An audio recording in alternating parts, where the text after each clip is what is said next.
Session 3. After completing Session 2, you should now have a clear picture of your strengths and weaknesses as compared to the model of the self-disciplined achiever. Perhaps for the first time in your life, you're able to objectively see which of your attitudes and behaviors have been acting as barriers to developing the kind of self-discipline that will enable you to achieve your dreams and ambitions. Now that you have a better understanding of the 10 characteristics of the self-disciplined achiever, we're going to provide you with the scientific foundation for Cybervision's unique self-discipline program. In this session, you'll learn how recent scientific discoveries have made it possible for you to acquire, harness, and focus the power of self-discipline, the power to achieve whatever your mind and heart are set on achieving. That power is what sets achievers apart from the mass of ordinary people described by American philosopher and writer Henry David Thoreau as leading lives of quiet desperation. That power is what drove great achievers like Dr. Jonas Salk, Ludwig von Beethoven, Albert Einstein, and Mahatma Gandhi. But what does that power consist of?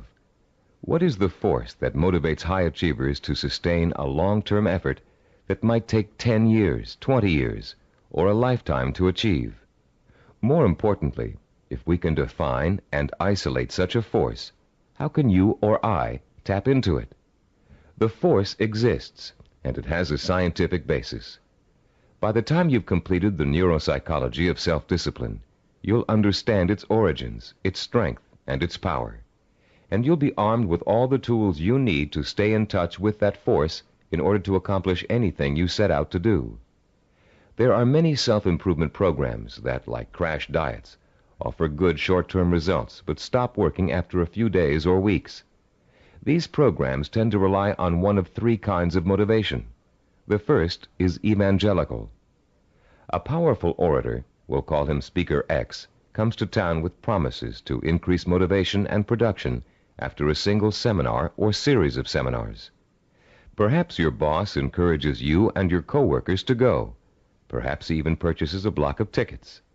Meeting night arrives, you attend, and the speaker is indeed inspirational, as are the bells and whistles and songs and slogans that accompany him. It is a fever-pitched, emotionally charged experience that Speaker X has to offer. As he exhorts you to live up to your enormous potential, to work harder, better, and more enthusiastically, to use your talents, to use your mind, you feel power welling up inside you, and the people around you are feeling the same kind of power inside them. Yes, you're all saying, we can be more productive, we can have a better attitude, we can get ahead if we want to.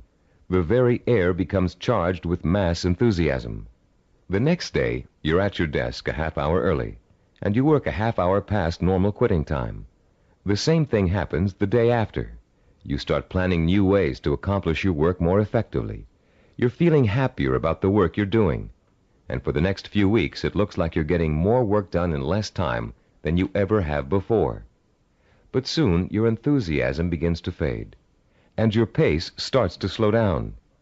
Even if you have the audio tapes of the speech, it's hard to recapture and sustain the original emotion you felt in the presence of an inspired speaker. And of course, you no longer have the kind of group excitement and energy you experienced the first time around. You're getting tired and bored. Your boss sees productivity fall after an artificial peak, and sure enough, when the next motivational speaker comes through town, we'll call him Speaker Y, there's the boss with another block of tickets in hand. This evangelical form of motivation may get short-term results, but it creates an unhealthy dependence on external hype. It's like a drug addiction. You need more and more of an artificial stimulant to reach the same level of false well-being. When you get your shot of motivation, you become enthusiastic and energetic. When the shot wears off, you get sluggish and lethargic. The same problem exists with the second major motivational tool that most self-improvement programs rely on: external rewards, like money, prizes, bonuses for reaching quotas. These are essentially pats on the head from the boss, often desirable pats, but still pats on the head, signals that you've pleased someone else. This method works very well on children. Unfortunately, It tends to create a childlike dependence on outside rewards, even in adults. Like evangelical speakers, this carrot and stick approach produces only short-term results.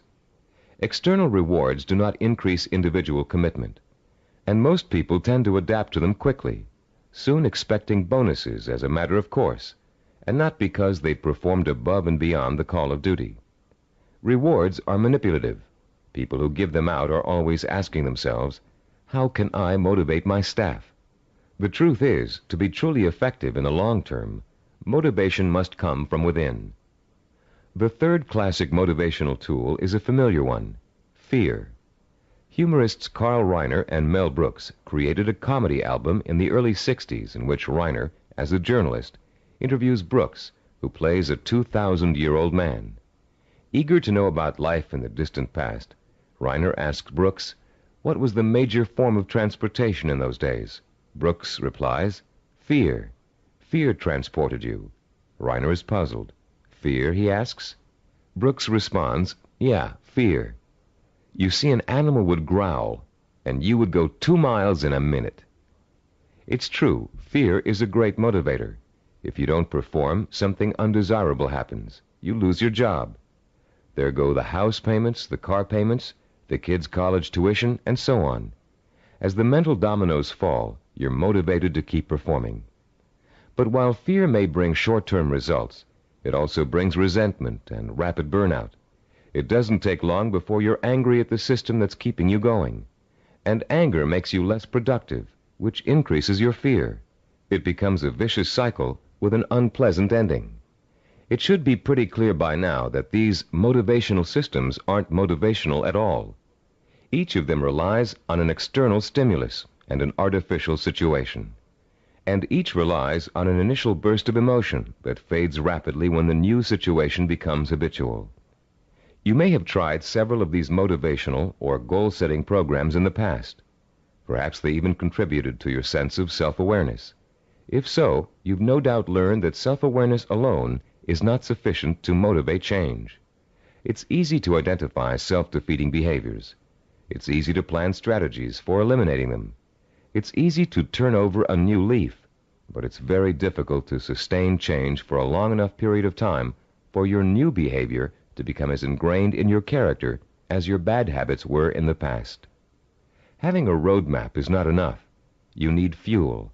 The key to developing self-discipline, the power to persistently pursue a long-term goal without giving up until the goal is achieved, is the fuel of internal motivation. It would be nice if we were all born with the patience, drive, and skill it takes to achieve any long-range goal or complete any long-term project. But we're not. Self-discipline is a learned behavior. Years of research at major American universities, primarily California's Stanford University, have proved it. And Cybervision's own research into the latest learning theories of behavioral scientists have confirmed that self-discipline is an acquired characteristic with a basis in behavioral science. The neuropsychology of self-discipline has been developed according to materials gathered from 2 major sources. Our information comes from our own research into the way human beings learn, and from the revolutionary discoveries about the structure and organization of the human brain made by Dr. Carl Pribram. Head of Stanford University's Neuropsychology Research Laboratory, Dr. Pribram is one of the most respected brain scientists in the world. Trained as a neurosurgeon, his research into brain function led to a deep interest in the behavioral sciences. His pioneering work in both of these areas led to the fusion of the two into the science of neuropsychology. As a neuropsychologist, Dr. Pribram studies how the nervous system and its component parts affects human behavior. Those studies have led to 2 revolutionary discoveries. The neuropsychology of self-discipline incorporates both of them. The first of Dr. Pribram's discoveries explains how the human brain forms visual and sensory images, and how those images affect our minds, our bodies, and our behavior. The second discovery is that our behavior is governed by images of achievement, neuronal blueprints of the skills and actions that determine our success or failure in the achievement of our goals. Let's discuss how each of these scientific discoveries leads us to understand the power and the origins of self-discipline. Many scientists and psychologists have believed for years that the human brain barely distinguishes a real experience from an imagined one. Best-selling self-help books like Psycho-Cybernetics, Think and Grow Rich, and others have used this belief as their foundation for motivation and change. This idea has also been the cornerstone belief of people involved in metaphysics and the human potential movement. The idea that the brain cannot tell the difference between a real experience and an imagined one has never been scientifically proven until Dr. Pribram's research showed us that it is true. But Dr. Pribram's research did not prove that, as many people think, all you have to do is imagine what you want, and through the magical power of the mind you will achieve it. If this were true, achievement would be easy. And as anyone who has tried to achieve a long-term goal will tell you, it is not. Put into its proper perspective, this concept of imagination is critical to achievement, but not because imagination possesses a magical power to attract success like a magnet. Imagination is critical to achievement because it evokes the power and emotion that stimulates and sustains the drive to achieve. The human nervous system responds emotionally to imaginary images rich in sensory detail, in sight, sound, touch, taste, and smell, as if they were real. In fact, the brain doesn't distinguish between sensory-rich imagination and reality. That's why the sight of a hand reaching for a murder victim on a movie screen can inspire the same terror, the same rapid heartbeat, and rush of adrenaline as a real threat does. You can perform a simple demonstration of how an imaginary image affects the body's responses right now. Close your eyes and imagine for a moment that you're holding a firm, ripe lemon in your hand. Now bring the lemon up to your mouth and slowly bite into it. As your teeth break through the peel, penetrate the skin, and sink into the flesh of the fruit, imagine the juice exploding into your mouth. What did you experience during this exercise? Did you develop a feeling of bitterness and distaste? Did you pucker up in response? Did you begin to salivate, as you would if you really took a bite out of a lemon? The feeling of bitterness is an emotional response, provoked by the imaginary sensation of the lemon juice being absorbed by the mucous membranes in your mouth. The buildup of saliva was a physiological response. Saliva neutralizes the acid level in lemon juice. You can create a similar response by imagining yourself biting into an onion. Rather than experiencing a sense of sourness and a watering of the mouth, your eyes will begin to burn and tear. This power of imagination to create physiological and psychological responses is crucial to the survival of the human species. The images of love and eroticism stimulate sexual response for reproduction. The image of fear stimulates the fight or flight response for survival.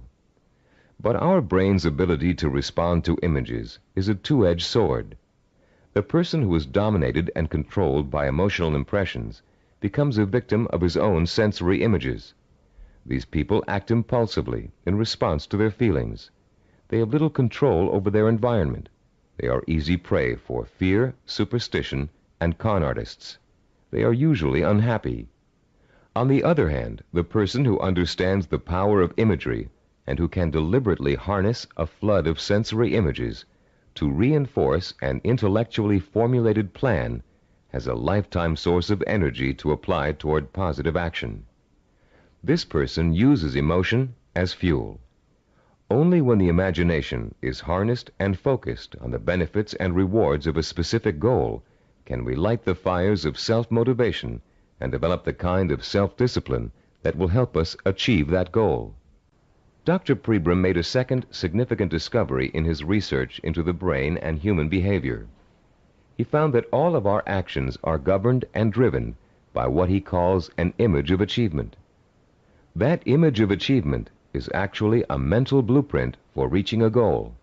It is made up of images rich in sight, sound, touch, taste, and smell. And in the mind of a highly self-disciplined achiever, it serves as the source of emotional fuel that drives him to work long and hard to reach his goal. Wimbledon tennis champion Stan Smith reported that once he realized that he could compete with some of the world's best tennis players, he established a vision of himself becoming the #1 tennis player in the world. He imagined winning the Wimbledon title years before he actually achieved it. He saw himself receiving the trophy, dancing at the winner's ball. He felt the worldwide acclaim that would accompany his success. He used that vision as an emotional well from which to draw the necessary strength, persistence, and perseverance to spend thousands of hours in practice and competition, developing the skills and experience that would eventually see him to the realization of his dream. Have you ever heard someone say, "I wanted it so bad I could taste it"? That's the kind of stimulus that motivates the self-disciplined achiever. Not only can the achiever taste victory, he can see, smell, hear, and feel it too. After years of research, we now know that such deep, sensory-rich images are the actual language of the brain. Although it is actually far more complex, the brain can be compared to a computer. Computers, also referred to as hardware, can do nothing by themselves. They are simply the vehicles for programs called software that tell the computers what to do. Think of the brain as hardware and the imagination, images of achievement, as software. Images of achievement tell your brain what to think, which in turn tells you how to act. The right images can set in motion a chain of events that will lead you towards any kind of achievement you can imagine. Author Joe Himes describes watching a Taekwondo master named Young Tai Lee practicing blows against a straw-covered board. Lee pounded his fist again and again against the board, oblivious to the fact that his knuckles were bleeding. When Lee's practice was over, Himes asked him whether his hand hurt. Lee replied, "Not until just now, when I thought about it." When Himes looked astonished, Lee explained further, "When I was striking the Makawara board as you came in, my mind was on my home in Korea. Though I was standing here, I was seeing the mountains I knew as a youngster and the children I played with, hearing their laughter and my mother's voice. I was unaware of the pain in my hand." Lee then told a dramatic story of his own Taekwondo master, who once underwent a sinus operation with only his own concentration for an anesthetic. "How was that possible?" Himes asked. "Regulate your breathing," Lee replied. "Fix your eyes and mind on something else, perhaps a rock or a spot on the floor or ceiling. Concentrate on that object, savor it, taste it, give it color, and smell the dimension. Let it absorb all your thoughts and concentration, and the pain will diminish." If we replace the word object in Lee's description with the word goal, we have the perfect description of a sensory blueprint. Concentrate on that goal, savor it, taste it, give it color, and smell the dimension. Let it absorb your thoughts and concentration. This ability to use sensory images to marshal one's powerful sensory impulses toward a goal is the essence of self-discipline. We are all born with imagination. Self-disciplined achievers have learned to use it to achieve even the most seemingly impossible goals. The self-disciplined achiever begins the journey to success with imagination. He asks himself, "If I can have whatever I can imagine, what do I want? What is my purpose?" When he has defined that purpose, he uses his imagination to create a vision of achievement, a sensory-rich image that will evoke an emotional response so strong that he is driven to action to bring his vision to life. And when he has achieved that goal, he uses his vision to create new goals, for the self-disciplined achiever never stops. He has learned such a powerful method for becoming successful that the pleasure of succeeding has for him become life itself. The self-disciplined achiever also uses imagination to change his goal whenever necessary. As images evoke emotion, and emotion propels him to act, he gets closer and closer to his goal. And the closer he gets, the more his reality changes.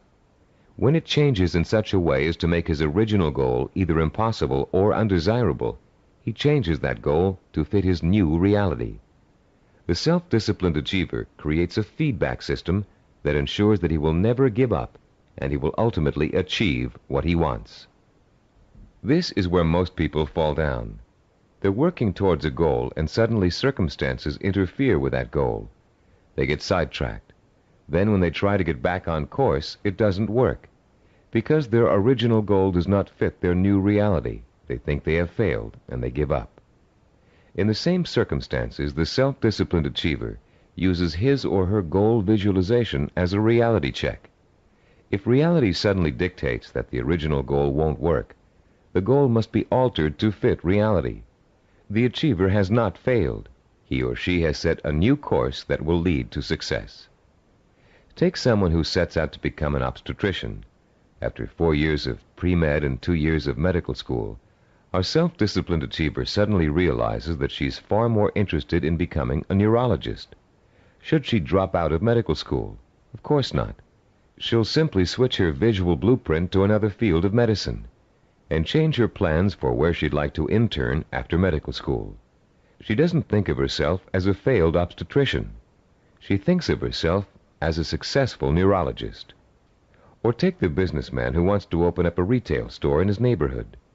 During the knowledge-gathering process of talking to other business owners, discussing loans and insurance with bank officers, and looking into buying franchises, he discovers that a retail operation won't really fit his particular talents or expectations. Instead, he realizes he's a perfect candidate for starting a direct marketing company. So he changes his vision and his direction to fit his new goal. For these people, the fire still burns, but the trial and error process of working towards their goal has led them in directions they wouldn't originally have thought to go in, and they will be successful because they're flexible enough to grow and change as their goals grow and change. The relationship between vision, self-motivation, and achievement can be condensed into an easy-to-understand 7-step formula for developing self-discipline. As we explain that formula, you can refer to your study guide and follow along as we talk about the 7 keys to self-discipline outlined in diagram 3.1. The first step in developing the power of self-discipline is to create a purpose.